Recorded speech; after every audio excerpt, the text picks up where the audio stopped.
합시다. 믿음으로 아멘합시다. 소망으로 칭찬합시다. 소망으로 칭찬합시다. 사랑으로 인사합시다. 사랑으로 인사합시다. 서로 인사할까요? 주님이 당신을 사랑하십니다. 힘내시기 바랍니다. 주님을 당신을 사랑하십니다. 힘내시기 바랍니다. 오늘 찬양 가사대로 서로에게 평안을 빌어주는 시간 갖겠습니다. 평화, 하나님의 평강이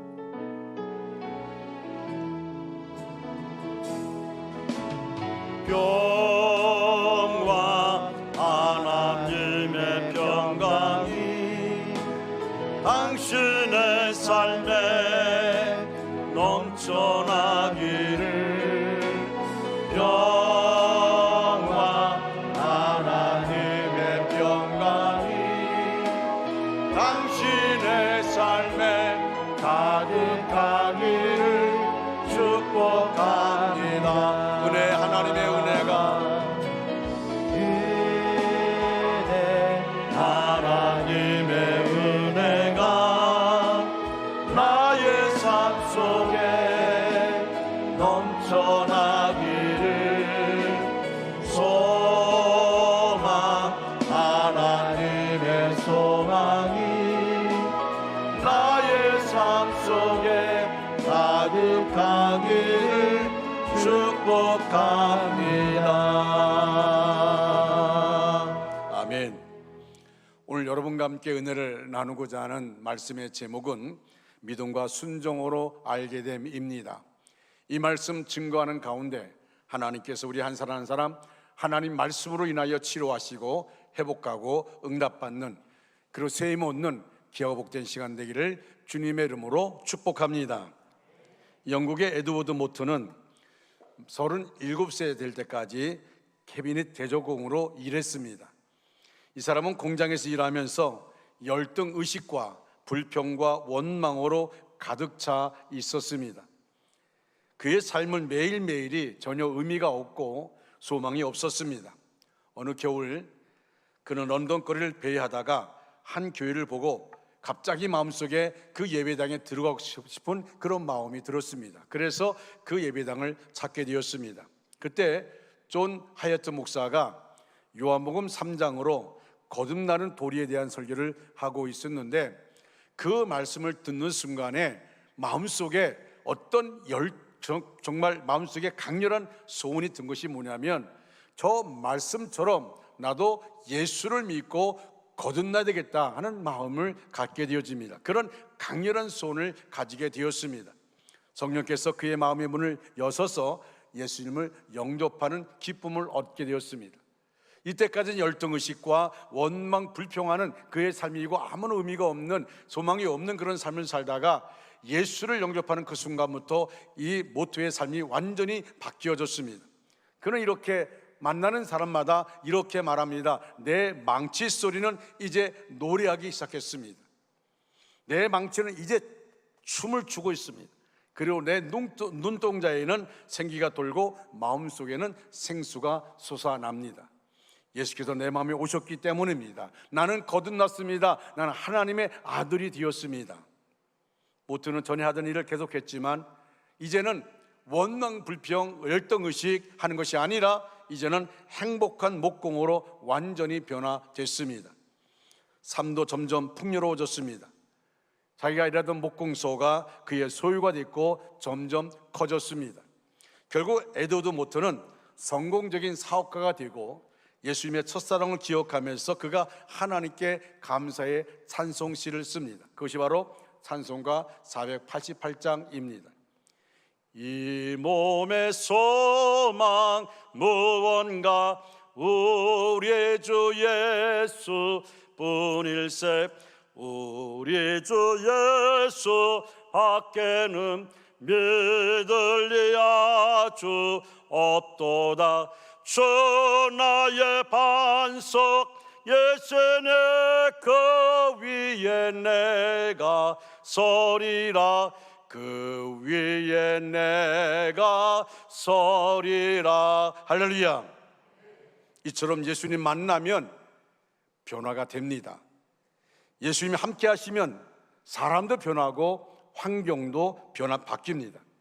예수님이 함께 하시면 슬픈 기색을 띤 인생이 이제는 기쁨을 머금은 인생으로 변화되어집니다. 예수님이 함께 하시면 부족한 환경이 풍성한 환경으로 바뀝니다. 예수님이 함께 하시면 예수님을 영접하고 그 안에서 하나님의 자녀의 그 확신이 마음에 간직하게 되어지면 여전히 삶 가운데 변화가 없다 할지라도, 그 안에 여전히 고통이 있고 그 안에 여전히 문제가 있다 할지라도, 그것이 나의 삶을 지배하고 그것 때문에 원망 불평하는 것이 아니라 그 안에서 주님이 주시는 평안함이 내 마음을 사로잡습니다. 그 안에서 우리가 행복한 삶을 살게 되어집니다. 주님이 함께 하실 때 사람이 변하는 게 정상이고, 그리고 환경이 바뀌는 게 당연합니다. 이 정상적인 일들이 여러분에 있고, 이 당연한 변화가 여러분의 환경에 있기를 주님의 이름으로 축복합니다. 오늘 본문의 말씀을 보면서 우리의 믿음을 다시 한번 정립하는 그런 시간을 가지고자 합니다. 첫째로 예수님을 의지하는 믿음을 보여줍니다. 예수님을 의지하는 믿음. 따라할까요? 예수님을 의지하는 믿음. 예수님을 의지하는 믿음. 할렐루야. 가나의 혼인 잔치집에 포도주가 떨어졌습니다. 잔치가 한창인데 포도주가 없다고 사람들 돌려보낼 수 없고 아주 난감한 지경에 이르렀습니다. 그런데 마침 그 자리에는 예수님도 초대받아 와 있었습니다. 그때 예수님의 어머니 마리아가 조용히 예수님을 불러 사정을 아리고 도움을 요청합니다. 이 집에 지금 포도주가 떨어졌다고 말합니다. 그것은 예수께서 이 문제를 해결할 수 있는 능력이 있다는 것을 마리아는 알고 있기 때문입니다. 모두가 지금 너무, 그러니까 포도주를 준비했는데 너무 많은 손님이 오다 보니까 포도주가 떨어진 것이죠. 난감한 상황 가운데 있습니다. 모두가 손을 놓고 어찌할 바를 알지 못합니다. 왜냐하면 오늘날처럼 마트가 있어서 포도주를 사면 될 텐데 전혀 없습니다. 그리고 그 주변에 포도나무도 없어요. 그러니까 다시 말하면 포도주를 만들려면 그만큼 시간이 필요하기 때문에 난감한 상황 가운데 있는데, 모두가 손을 놓고 이 난감한 상황을 그냥 보고만 있는데, 그때 마리아는 예수님이라면 이 문제를 해결할 수 있을 것이란 믿음의 확신이 있었던 것입니다. 그래서 그것을 마리아는 알고 있습니다. 예수님이 역사하면, 예수님이 간섭하면 문제가 해결될 것을 알고 있었습니다. 여기서 알고 있다는 것은 히브리적 언어로 이야기하면 믿음을 의미합니다. 히브리적 의미는 논리적인 내용을 아는 것을 믿음이라고 하지 않습니다. 경험하여 아는 것을 믿음이라고 합니다. 마리아에게는 예수님이 이 문제를 해결할 수 있다는 믿음, 그리고 그가 하나님이 보내신 독생자라는 것을 이것을 통하여 드러낼 수 있다는 그런 믿음을 가졌던 것입니다. 그렇기에 예수님을 의지하는 모습을 적나라하게 보여주신 것입니다. 그렇습니다. 믿음은 예수님께서 내가 지금 겪고 있는 이 문제를 해결할 수 있는 분이라는 것을 믿고 의지하는 것입니다. 사랑하는 성도 여러분, 지금 우리가 고통 가운데 있다 할지라도, 우리가 주어진 문제를 내 힘으로 해결할 수 없어서 안타까워 있다 할지라도, 중요한 것은 내가 예수를 믿고 예수를 내 마음속에 구주로 영접하고 내가 예수를 통하여 하나님의 자녀가 되었다는 사실을 확신한다면, 우리가 주님 안에 있으면 주님께서 우리의 문제를 해결해 주시는 것을 여러분 믿고 나가시기를 주님의 이름으로 축복합니다. 믿음의 사람들은 문제를 회피하고 도망가는 게 아니라 예수님을 의지함으로써 문제의 직면에 나가는 것입니다.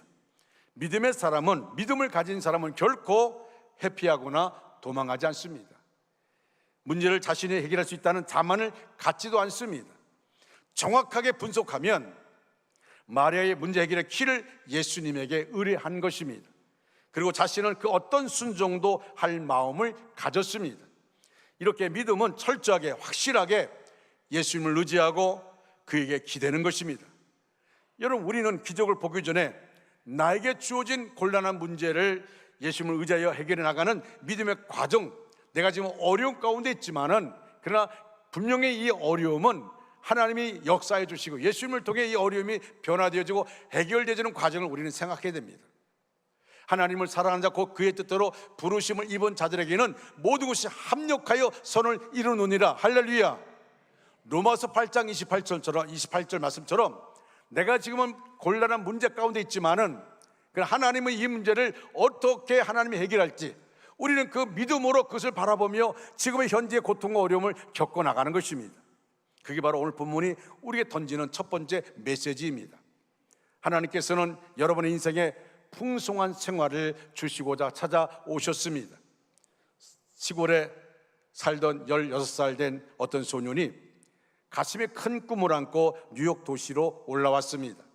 그는 뉴욕의 바닷가를 거닐다가 한 그리스도인을 만나게 되었습니다. 그 그리스도인은 소년에게 예수 그리스도의 복음을 전했습니다. 그리고 의미 있게 삶을 사는 방법까지도 가르쳐 주었습니다. 너는 무슨 재주가 있니? 예, 저는 시골에서 아버지와 함께 비누나 양초를 만들었던 경험이 있습니다. 그러면 비누 만드는 공장에 취직하면 좋겠구나. 그리고 일해서 돈을 벌게 되면 하나님께서 너에게 복을 주시는 대로 11조를 드리거라. 만일 하나님이 너에게 계속 더 큰 복을 주시거든 11조만 드리지 말고 10의 2조, 10의 3조, 10의 4조 그 이상까지 드려서 하나님을 위해 멋있게 삶을 살아보렴. 그렇게 말했습니다. 이 소년은 그 사람을 통해 예수를 구주로 영접하고 거기서 영접 기도하고 난 다음에 그 얘기를 듣고 난 다음에 아저씨 고맙습니다. 제가 그렇게 해볼게요 라고 다짐을 했습니다. 그 그리스도인은 소년에게 축복 기도를 해주고 떠났습니다. 그 후 소년은 비누 공장에서 일하면서 돈을 벌기 시작했습니다. 그리고 그 그리스도인의 말대로 꼬박꼬박 하나님께 정성껏 11조를 드렸습니다. 그가 하는 일은 조금씩 잘 풀려나가게 되어서 조그만 비누 공장을 인수하게 되었고 하나님의 계속적인 축복으로 그의 사업은 날로 번창하였습니다. 그래서 그의 사업은 비누 공장뿐 아니라 양초와 치약까지 만드는 공장으로까지 확장했습니다. 이 소년이 바로 콜게이트 치약을 만든 윌리엄 콜게이트입니다. 보고 듣고 말하지 못하는 삼종을 겪었던 헬렌 켈러. 여러분, 헬렌 켈러의 고백이 있습니다. 그 고백이 무엇인지 아십니까? 나는 짙은 어둠과 침묵을 혼자의 힘으로 결코 이겨낼 수 없었습니다. 하나님께서 설리반 선생님을 내게 보내주셨기에 모든 어려움을 극복할 수 있었습니다. 나는 사람들로부터 설리반 선생님이 계시지 않았다면 어쩔 뻔했느냐는 말을 자주 듣습니다.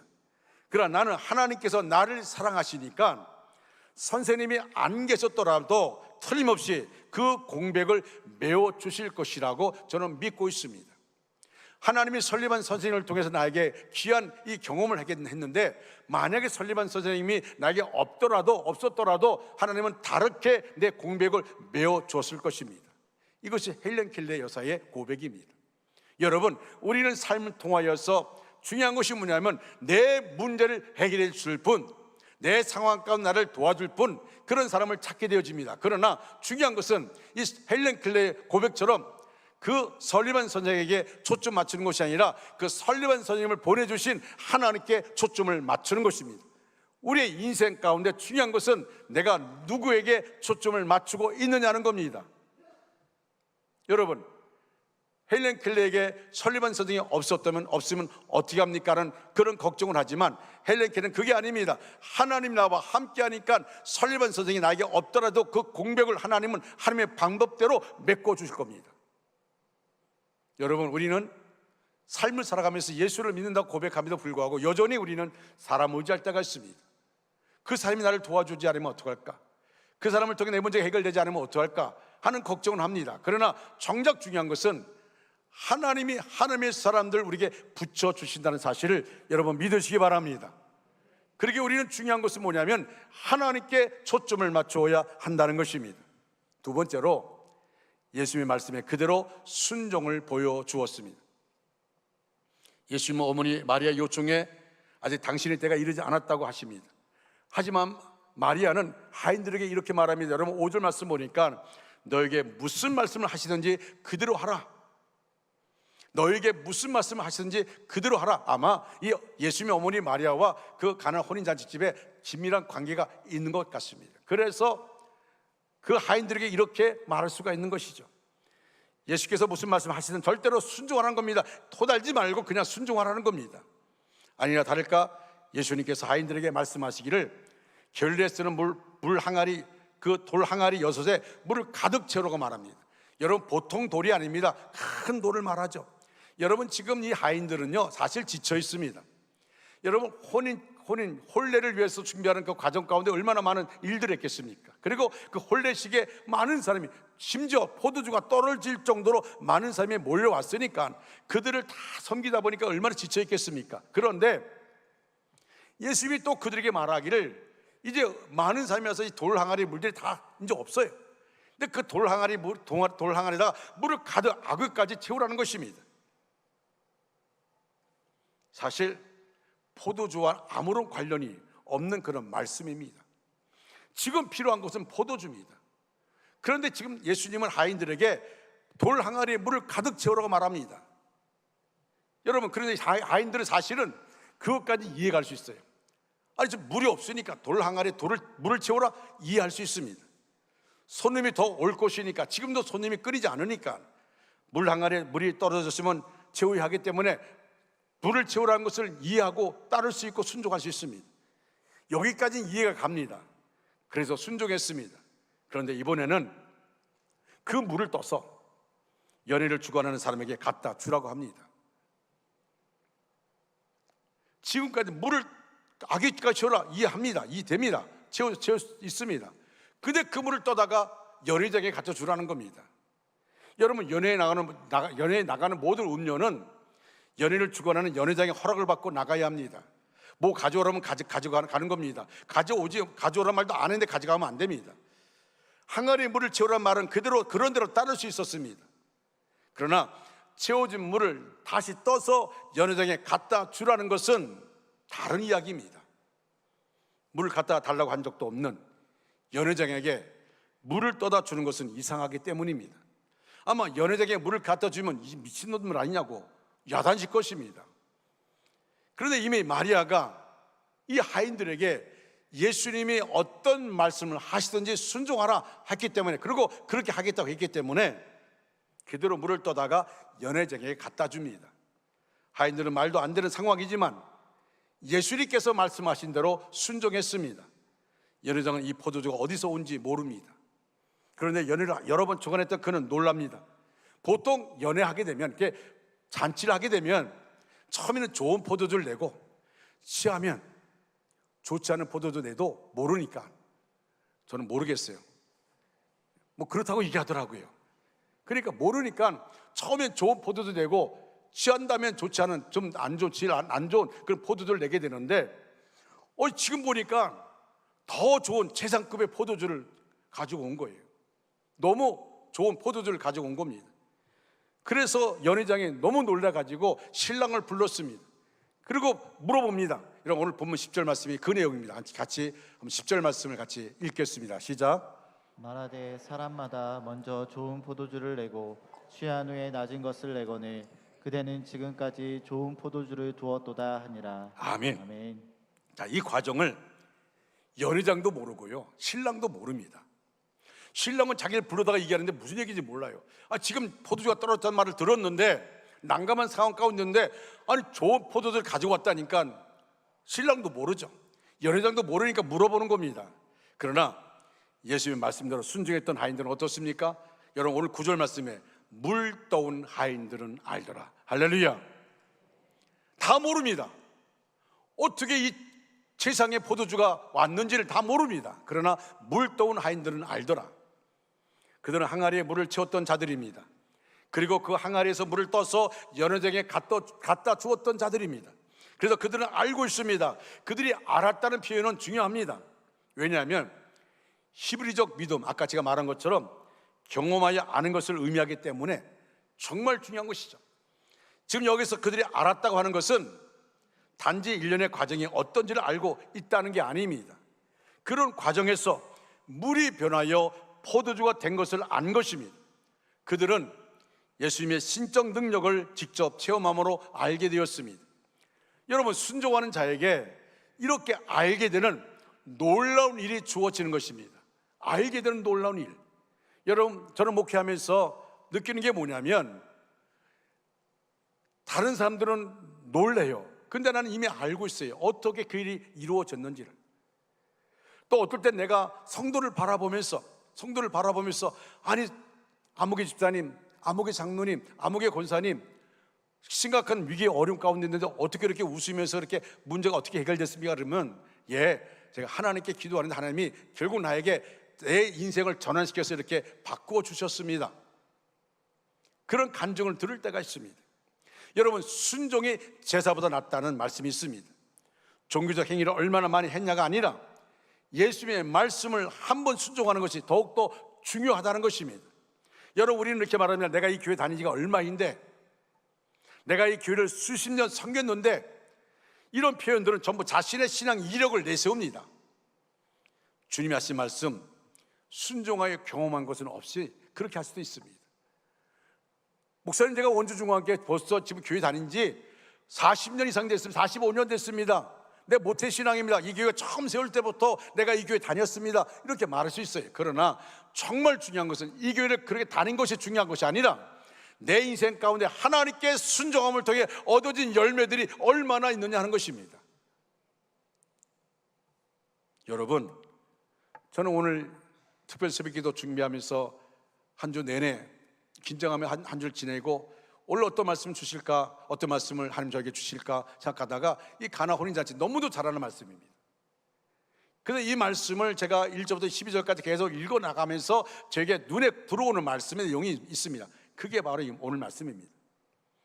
순종이 제사보다 낫다는 것은 구약이나 지금이나 동일합니다. 아니, 오늘날 우리는 순종을 더 강조해야 합니다.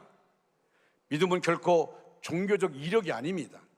믿음은 달리 표현한다면 그것은 얼마나 주의 말씀에 순종하는가를 보여주는가를 의미하는 겁니다. 내가 얼마나 주의 말씀에 순종하는가, 믿음과 순종은 비례하는 것입니다. 세 번째로, 믿음의 응답이 우리의 삶에 경험되어야 합니다. 놀라운 이적을 경험하지만 믿음으로 응답하지 못하는 경우가 있습니다. 여러분, 요한복음을 보면 7개의 표적이 나타납니다. 그런데 그때마다 이어서 나오는 내용은 바리새인들이 예수님을 반대하거나 죽이고자 음모하는 것들입니다. 7개의 표적 가운데 여러분, 그 자리에 바리새인도 있습니다. 서기관 바리새인도 있습니다. 그런데 그들은 그 표적을 봄에도 불구하고 그 표적을 보면서 그들은 어떻게 하면 예수를 반대하고 어떻게 하면 예수를 죽이고자 음모하고 있습니다. 분명 그들도 이적 현장에 있었습니다. 그런데 그들에게는 그것이 표적이 되지 않았던 이유는 그들은 자신들이 가진 신념에 따라 예수님을 판단하고 평가했기 때문입니다. 여러분, 그들은 예수님이 펼쳐놓은 이적에 관심 있는 게 아닙니다. 이미 그들은 자신들의 신념에 묶여서 그 신념을 가지고 예수님의 표적을 보고 있는 겁니다. 그래서 그것을 가지고 감격하는 것이 아니라 도리어 어떻게 하면 예수를 반대할까, 예수를 죽일까, 여기에 관심을 갖고 있는 겁니다. 그래서 그들은 이적 현장에 있었지만 이적을 경험하지 못했습니다. 이적을 제대로 경험하면 반드시 믿음으로 반응하기 마련인데 그들은 그렇지 않았기 때문입니다. 전에 선배 목사님이 저에게 너무 힘든지 화를 내면서 이렇게 얘기하는 겁니다. 자기가 어떤 모임에 갔는데 뭐 얘기하는 거 보니까 목사님 장로를 얘기하는데 전혀 믿음의 모습은 아무것도 안 보이더란 겁니다.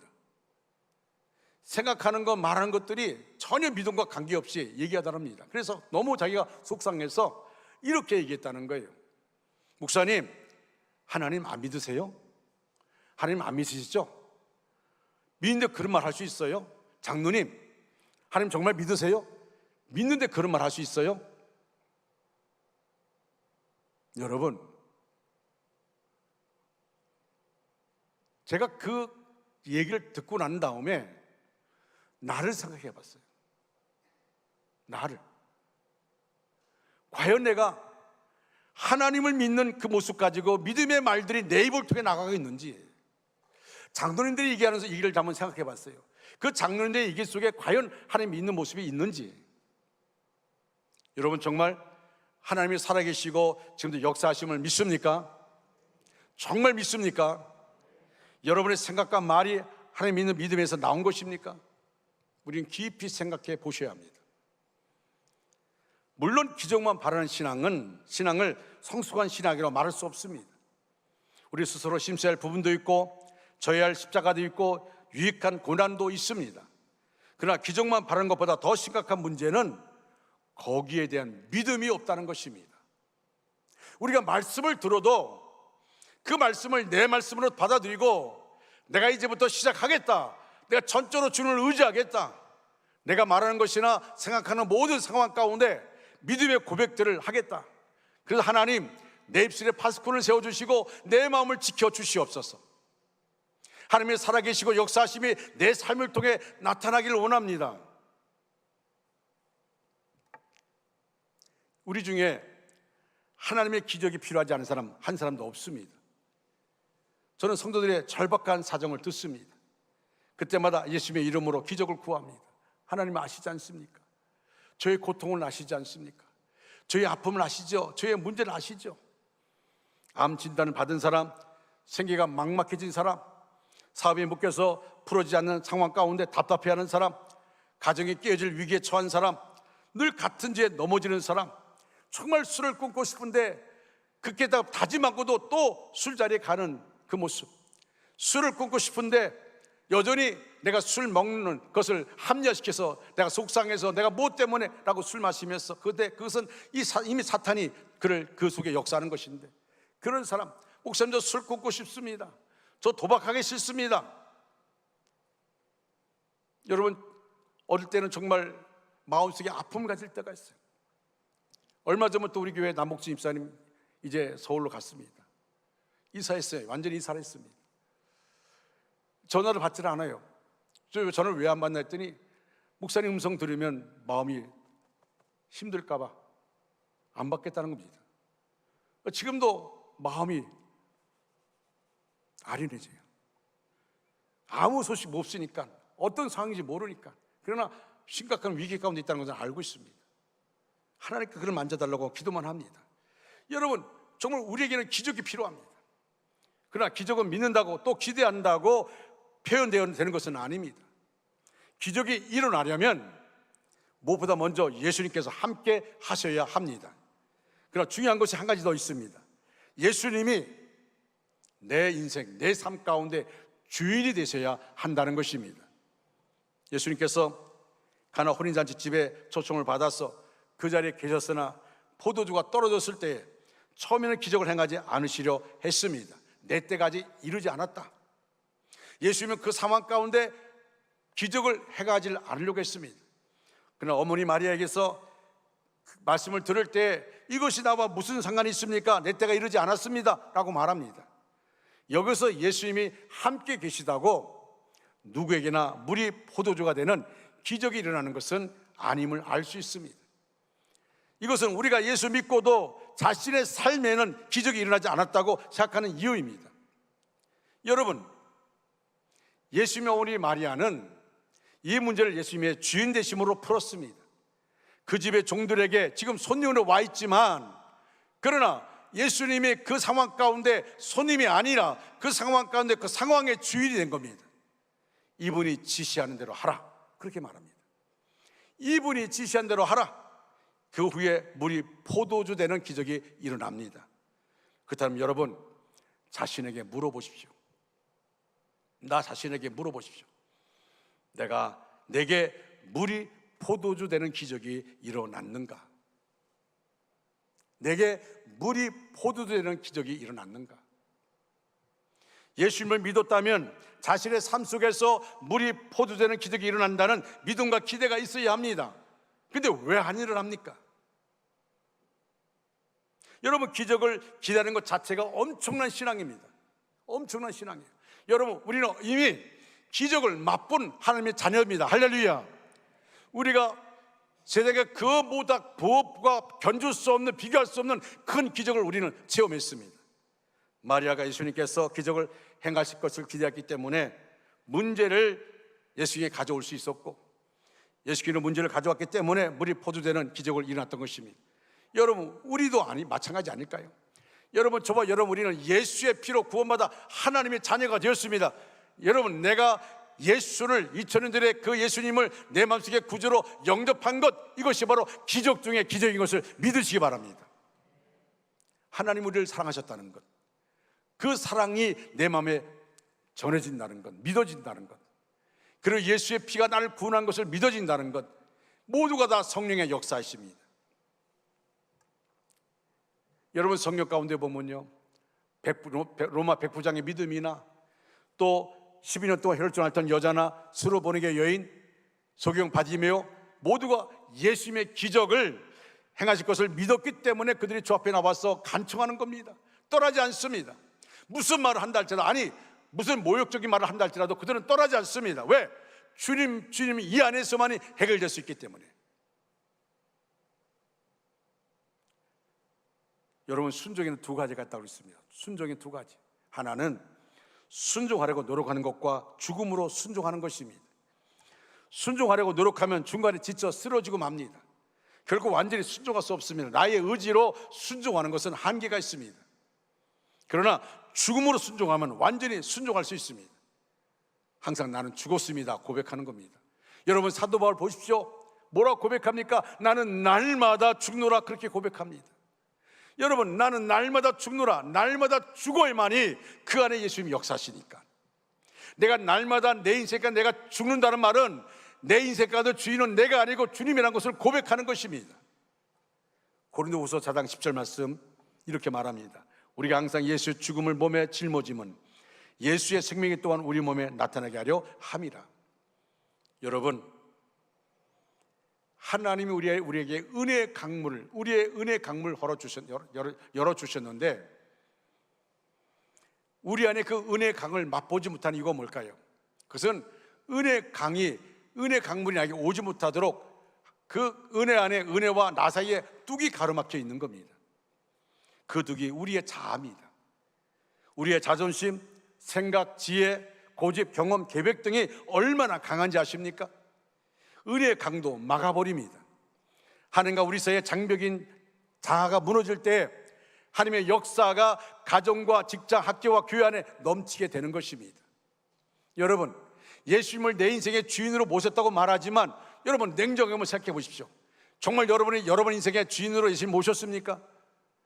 내가 예수를 구주로 영접할 때 예수님이 내 안에 계시다고 말합니다. 여러분, 그렇습니다. 성령의 역사 아니고 우리가 예수를 주라 고백할 수 없습니다. 우리 안에 예수님이 계시다고 말합니다. 그런데 중요한 것은 우리 안에 예수님이 계신데, 우리 가정 가운데 예수님이 계신데 왜 역사가 일어나지 않습니까? 왜 표적이 없습니까? 그것은 내 안에 예수님을 영접하고 예수님을 모셨다고 말하지만 여전히 내 인생 가운데 주인은 납니다. 예수님이 아니에요. 우리 가정에 예수님 모셨다고 말하는데 여전히 우리 가정의 주인은 납니다. 예수님이 아닙니다. 그러니까 역사가 안 나타나요. 가나 혼인잔치 집에서 예수님이 계셨습니다. 그러나 예수님 말씀에 순종할 때 물이 변하여 포도주가 된 것입니다. 그는 손님으로 왔다 할지라도 그 순간부터 그는 주인입니다. 그 역사의 그 상황의 주인입니다. 오늘날 우리 마찬가지예요. 내 상황 가운데, 내 고통 가운데 주인이 누구냐는 겁니다. 나입니까? 예수님입니까? 내 상황 가운데 예수님이 내 인생의 주인이라면 주님께 온전히 맡기고 어떤 상황이 전개될지 할지라도 그것 때문에 일희일비하는 게 아니라 여전히 우리는 주님께 초점 맞추고 주님이 내 인생 가운데 어떻게 나를 인도할 것인가를 봐야 되는 겁니다. 여러분, 그러기 위해서는 우리는 날마다 죽어야 됩니다. 갈라디아서 2장 10절에 사도 바울의 고백이죠. 같이 한번 읽어가요. 같이 읽겠습니다. 시작. 내가 그리스도와 함께 십자가에 못 박혔나니 그런즉 이제는 내가 사는 것이 아니요 오직 내 안에 그리스도께서 사시는 것이라. 이제 내가 육체 가운데 사는 것은 나를 사랑하사 나를 위하여 자기 자신을 버리신 하나님의 아들을 믿는 믿음 안에 사는 것이라. 아멘. 사도 바울의 고백이죠. 내가 그리스도와 함께 십자가에 못 박혔나니 그런즉 이제는 내가 사는 것이 아니라 오직 내 안에 그리스도께서 사신 것이라. 이제 내가 육체 가운데 사는 것은 나를 사랑하사 나를 위하여 자기 자신을 버리신 하나님의 아들을 믿는 믿음 안에 사는 것이다. 이 사도 바울은 은혜의 강을 맛봤습니다. 은혜의 강물을 맛봤습니다. 우리의 일상에서 기적을 경험하며 사는 사람이 되었으며 여러분, 그렇게 하기 위해서는 내가 죽어지는 겁니다. 저는 이번에 우리 교단에서 총회장에 공문을 보냈는데 제가 저를 고시위원으로 제가 유지단 이사를 사임을 했습니다. 그랬더니 고시위원회에 들어서 고시위원으로 좀 수고해달라고. 고시위원은 목사가 되기 위해서 준비하는 전사들의 자격심사, 그 다음 목사 고시, 그리고 교육을 담당합니다. 이제 고시원에서 그 사람이 목사가 될지를 거기서 이제 판정하는 겁니다. 목사 고시, 여러분이 성결교단에서 목사 고시하고 그리고 뭐 면접하고 교육하고 이런 과정이 정말 목사 되기까지 참 힘든 과정입니다. 제가 이제 그들에게 교육할 때 어떤 내가 교육을 할 거라고 생각하다가 이런 생각을 해봤어요. 여러분들이 목회하면서 하나님께 기도할 때에 목회 성공하도록 도와달라고 기도하지 말고 예수님의 종이 되었으니 하나님 나라를 위해서 죽게 해달라고 기도하십시오. 아무도 안 가겠다고 하는 곳이 있다면 주님 제가 있지 않습니까? 저를 보내십시오. 이렇게 기도하십시오. 아마 전도사님들에게는 잔인한 말처럼 들리겠지만 저는 제 인생을 바라보면서 당당하게 얘기할 수 있습니다. 여러분 어떤 목사님은요 교회 가는 곳마다 교회 건축합니다. 우리 교회 김은조 목사님 같은 분은 가는 곳마다 교회 건축합니다. 물론 힘든 과정이 있어요. 근데 가는 곳마다 교회 건축하는 분이 있어요. 나는 가는 곳마다 문제 있는 곳, 진토 있는 곳에 가서 목회합니다. 하나님이 그렇게 보내요. 여러분 누구나 저도 마찬가지 아닐까요? 저도 인간이기 때문에 아주 편안한 곳, 좋은 곳에 가서 목회하고 싶은 마음 왜 없겠어요? 그러나 하나님 꼭 그렇게 내게 역사합니다. 그래서 그 교회의 진통, 고통을 다 이제 해결하고 교회가 부흥되면 또 다르게 하나님이 내 마음 가운데 막 걷잡을 수 없이 안 가면 안 될 정도로 이렇게 역사하셔서 또 가게 만듭니다. 여러분 그렇게 가서 막 서로 막 갈등하고 싸우는 모습 보면서 참 힘들죠. 그걸 어떻게 할 건가 막막합니다. 그러나 하나님께 기도하다 보면 또 하나님이 해결해 주시죠. 그래서 저는 그렇게 말합니다. 주특기가 잘못됐다고. 내가 볼 때 주특기 잘못됐지만 하나님 보실 때는 안 그렇습니다. 왜? 하나님이 나를 그렇게 쓰시니까. 그리고 하나님이 역사해 주시니까. 내가 잘나서 한 게 아니라 아무것도 없습니다. 나는 그냥 순종한 것 뿐이고 하나님이 하신 거예요. 목회의 길은 다 그렇습니다. 목회의 길은 다 그렇습니다. 하나님께 쓰임받는 거예요. 단지 우리는 하나님이 펼쳐낸 무대 위에 역할을 맡고 있는 배우에 불과한 겁니다. 언제 우리가 인정받습니까? 아버지 앞에 섰을 때, 여호와 앞에 섰을 때 하나님이 나를 방해해서 뭐라 말씀할 것인지. 여러분 목사만 그렇습니까? 우리 모두 다 동일합니다. 예수님이 십자가 죽으실 때 나도 죽었습니다. 할렐루야. 이것이 은혜입니다. 이것이 살 길입니다. 물이 포도주가 되는 기적의 시작입니다. 나만 죽으면 가족이 삽니다. 나만 죽으면 교회가 삽니다. 나만 죽으면 직장도 사업도 살아납니다. 아무리 문제가 많아도 살 길이 열립니다. 고난도 축복으로 변합니다. 이제 이미 우리는 하나님의 놀라운 기적의 삶을 살고 있지 않습니까? 여러분 우리가 구원받아 하나님의 자녀가 됐습니다. 여러분 이거 얼마나 중요하지 아십니까? 내가 하나님의 자녀가 되었기 때문에 나에게 다가오는 죽음, 이거는 두려움이 아닙니다. 두려움이 아니에요. 나에게 다가오는 죽음은 두려움이 아닙니다. 하나님을 만나는 시간입니다. 할렐루야. 영원한 천국에 들어가는 시간입니다. 추석이 다가오면 옛날 생각나죠? 저도 마찬가지입니다. 우리 부모님이 살아계실 때 추석 다가와서 모든 가족이 모이면요, 막 안방, 건너방, 마루 얼마나 많이 모이는지. 한 번 모이면 30명 이상씩 모입니다. 그래서 서로 방에서 윷놀이 하다가 잠자는데 어디다 보면 형수님 발이 내 얼굴에 와 있어요. 그렇게 그냥 그러고 자는 거예요. 그러고 자는 거예요. 그러니까 무슨 옷 바꿔 입고 자존심 세고 아무것도 없어요. 그냥 그렇게 자는 거예요. 근데 그게 행복이었어요. 그게 행복입니다. 저는 자녀가 많은 곳에서 태어났기 때문에, 그래서 제가 이제 부모님, 아버지, 어머니 세상 떠난 다음에 장인 장모님 모시겠더니 무슨 내가 왜 아들 집이 아니라 사위 집에서 죽냐고 그래서 내가 사위는 아들 아니냐고. 항상 저는 이렇게 대가족, 이렇게 많은 가족들. 그럼 내가 장인 장모 모시고 살면서 늘 우리 두 아들이 그랬어요. 너희들은 행복하다. 왜? 할아버지 할머니 사랑을 받으며 살기 때문에 행복한 것이다.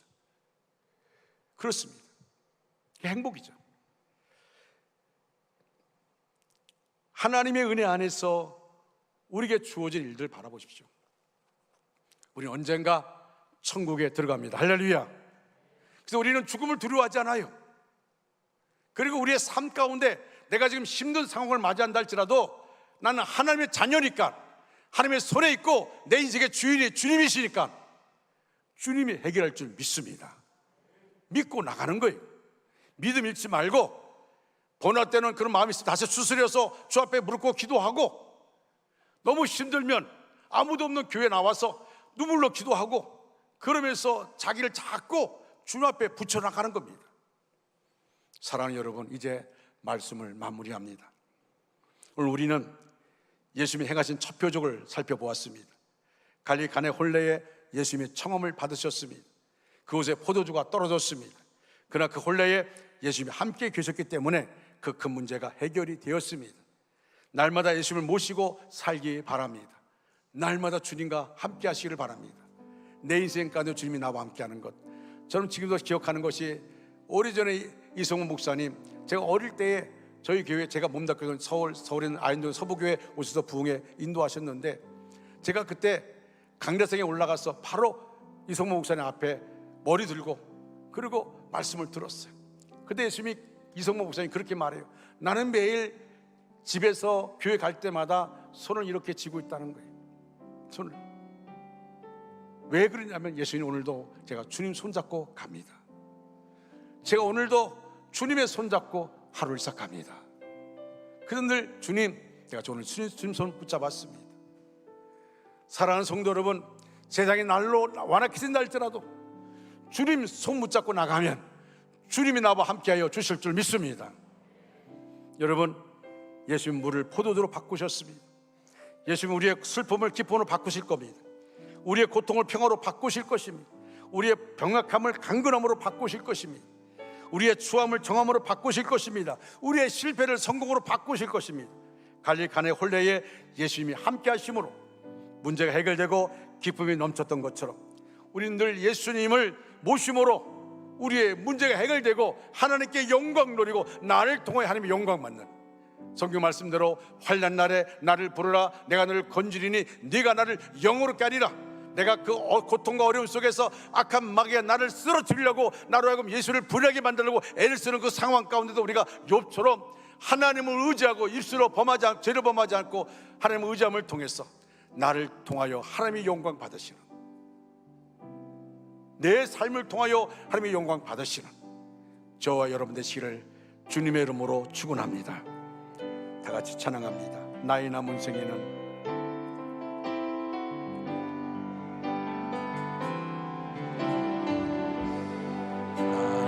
남은 생에는 복음의 편지 되어 살리라. 나의 남은 생에는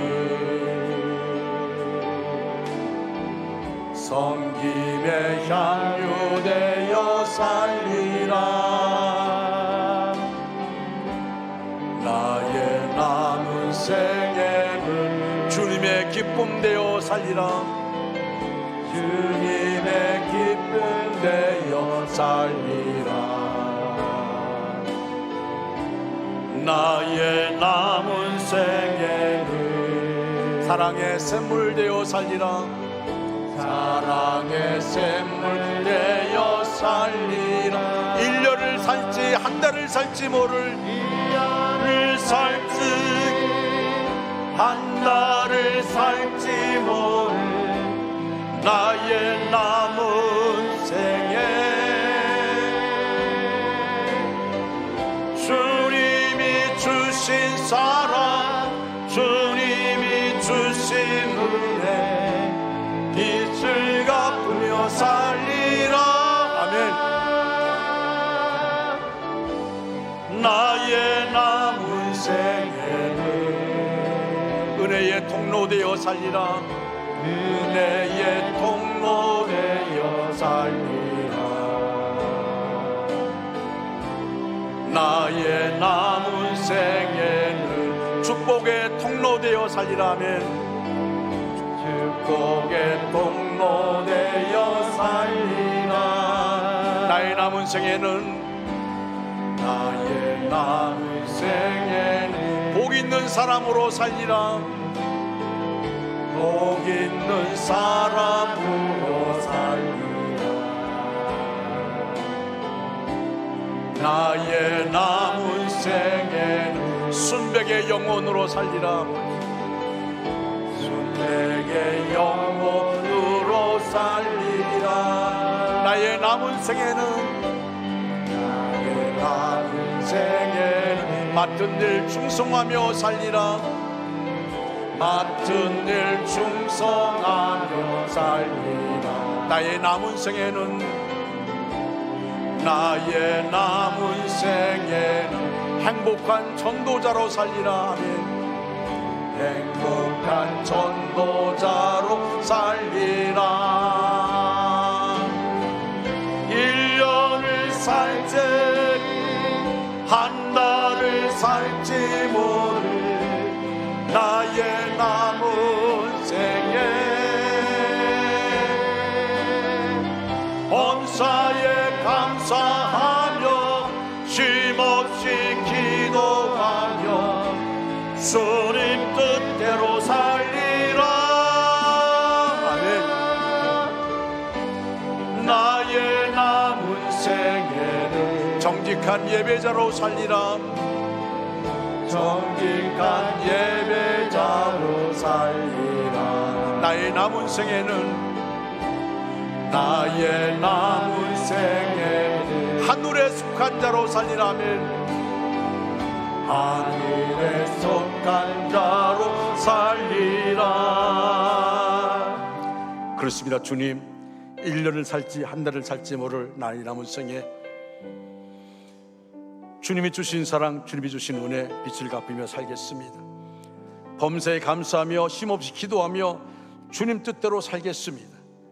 은혜의 통로되어 살겠습니다. 축복의 통로되어 살겠습니다. 정직한 예배자로 살겠습니다. 하늘에 속한 자로 살겠습니다. 주여, 우리 안에 물이 변하여 포도되는 그 표적이 있게 하여 주시옵소서.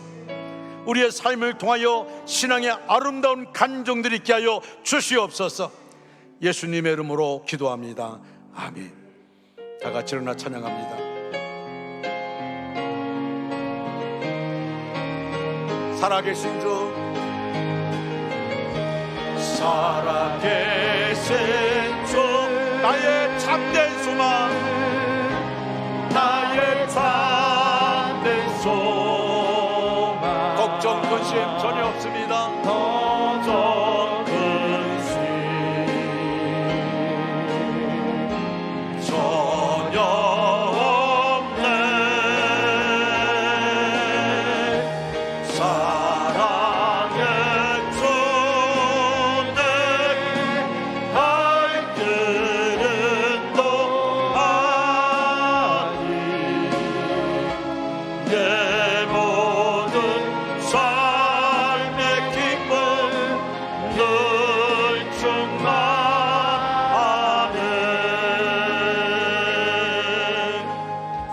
지금은 우리 구주 예수 그리스도의 은혜와 하나님 아버지의 극진하신 사랑하심과 성령님의 감동 내지로 충만 역사하심이 우리 전체 위에, 우리의 가정과 생업과 사업과 그 위에, 원주 땅과 대한민국 위에, 또 세계 도처에 흩어져서 목숨 걸고 복음을 전하는 선교사들 위해 이제로부터 영원토록 함께 하시기를 간절히 축원하옵나이다.